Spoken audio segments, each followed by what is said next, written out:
In the quiet halls of Buckingham Palace, something historic just happened, and almost no one noticed. King Charles III has officially recognized a new royal under his reign, and it isn't William or Harry. It's someone younger, quieter, and, some say, more prepared for royal life than either of them. His name?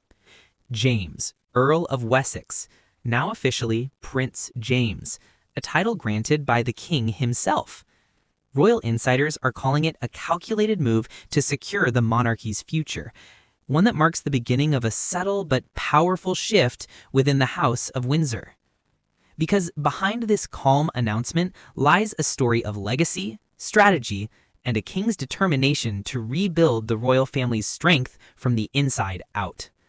In the question on everyone's mind now, why James and why now? King Charles's decision to elevate James to His Royal Highness Prince James of Wessex wasn't made overnight, and it wasn't just a birthday gesture.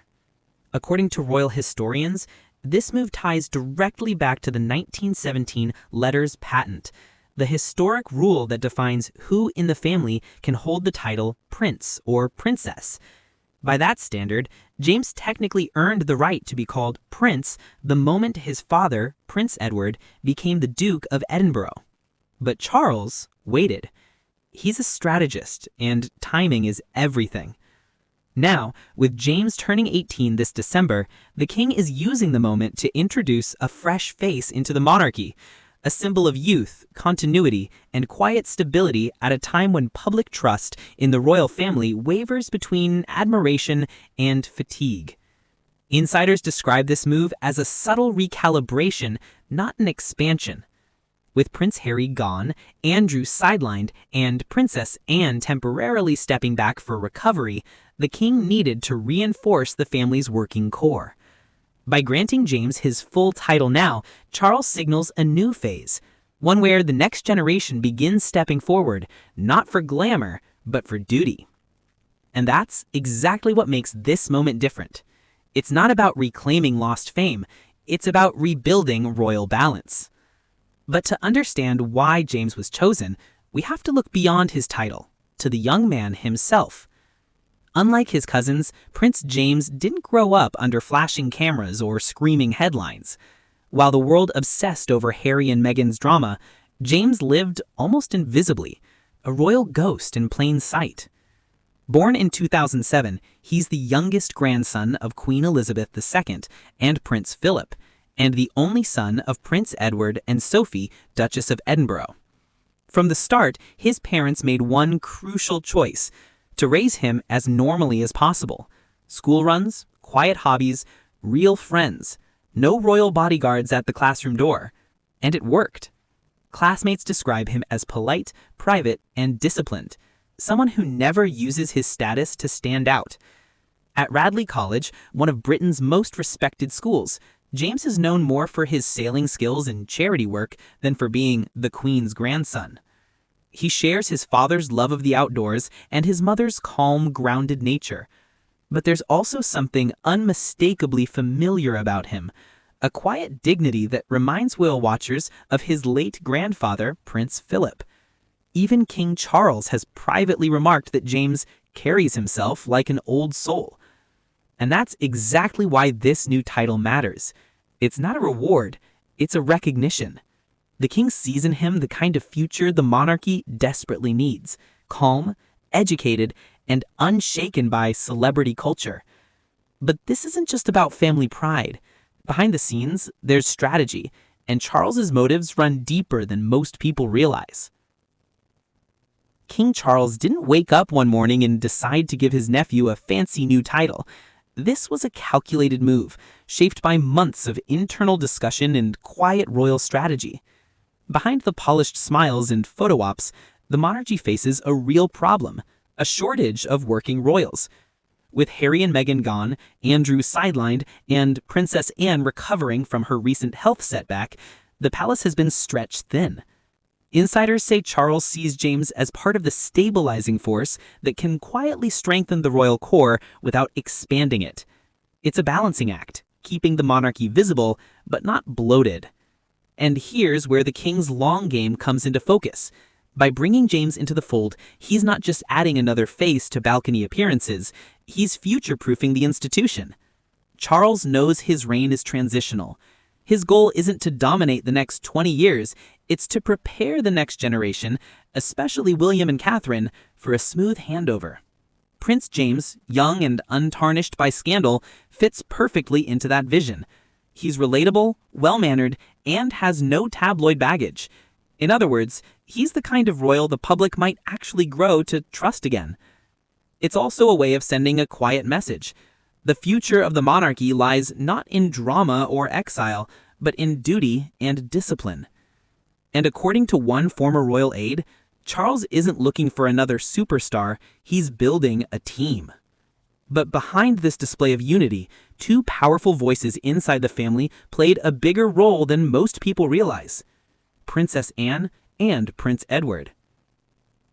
Behind King Charles's quiet decision stood two of the most respected figures in the royal family: his sister, Princess Anne, and his youngest brother, Prince Edward.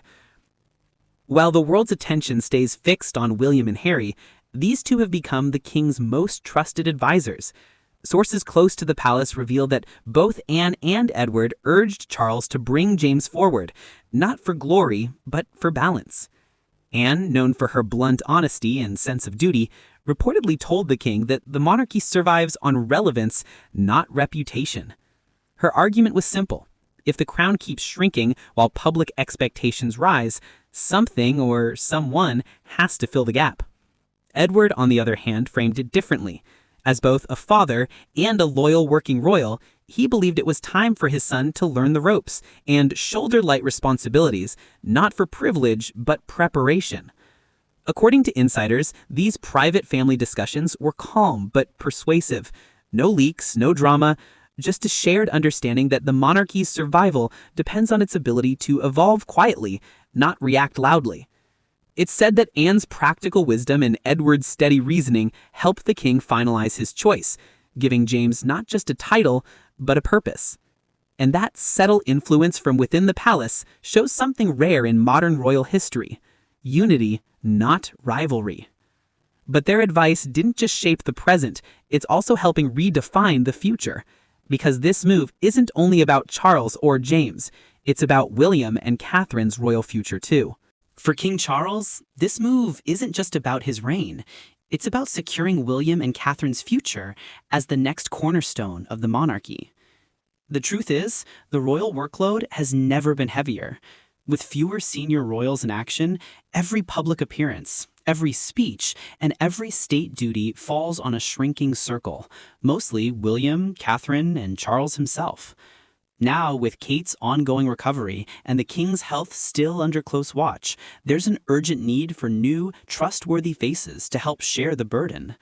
That's where Prince James quietly steps in.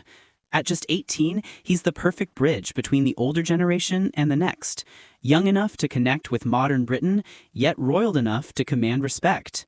Insiders suggest he'll begin representing the Waleses at selected youth, education, and environmental events, causes deeply tied to both William's and Catherine's personal missions. It's a soft introduction, not a spotlight grab. A way to let James learn, assist, and grow under their guidance, rather than being thrown into fame overnight. And there's another layer to it: optics. In a time when the monarchy's image has been shaken by scandal, loss, and division, introducing a grounded, humble young prince helps restore a sense of stability and continuity. As one royal commentator put it, it's less about adding new faces and more about reinforcing trust. With William preparing for kingship and Catherine symbolizing grace through recovery, Prince James's emergence is a quiet reminder that the next chapter of the monarchy won't be written by one person alone, but by a family working in sync. But Charles's plan doesn't stop here, because what's happening now isn't just a reshuffle. It's the start of something much bigger, a complete reimagining of what the modern monarchy stands for. The monarchy, for all its ancient rituals and golden halls, has always survived by doing one thing: changing just enough to stay the same. King Charles knows that better than anyone. His reign isn't about breaking tradition, it's about bending it, ever so slightly, so it fits the world we live in now.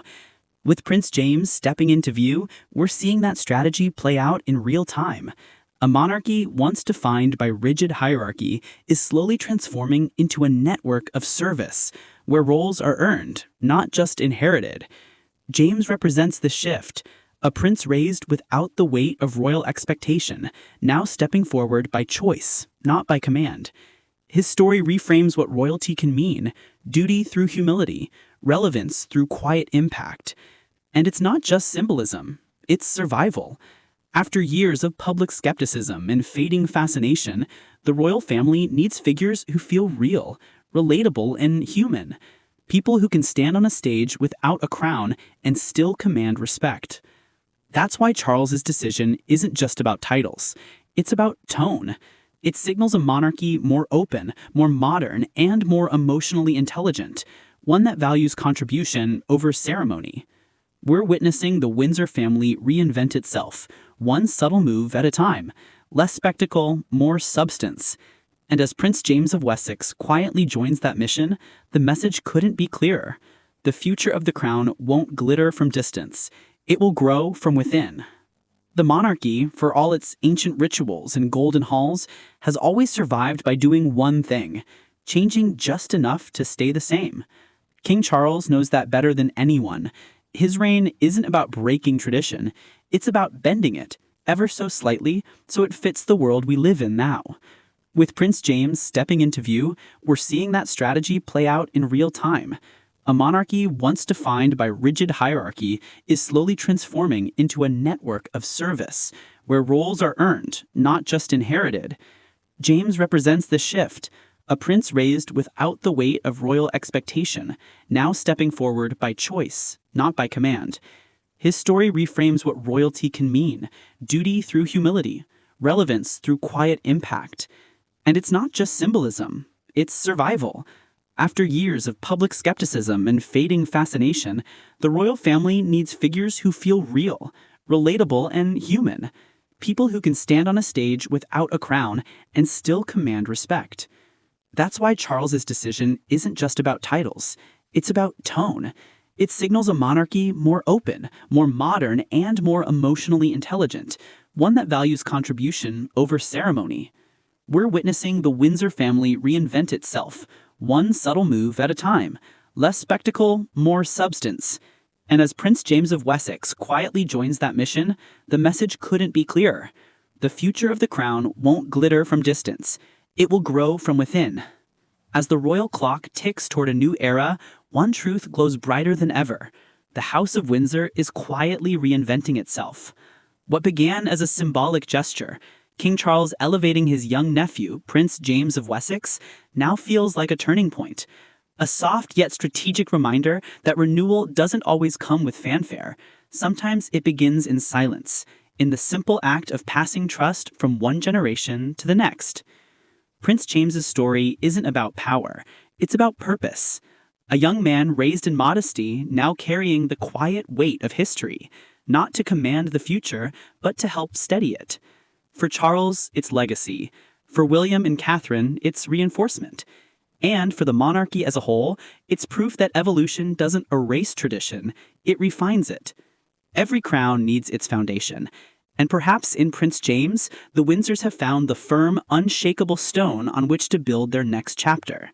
Because while the world watches the headlines, the real transformation is happening in the margins, in the hands of a young prince who understands that service, not spotlight, is the soul of the crown. The monarchy may be centuries old, but tonight, under the quiet hum of Buckingham Palace, it feels brand new again. So what do you think? Is King Charles's move a masterstroke of modernization, or just another royal tradition in disguise? Share your thoughts below, because in this new chapter of the Windsors, every voice matters.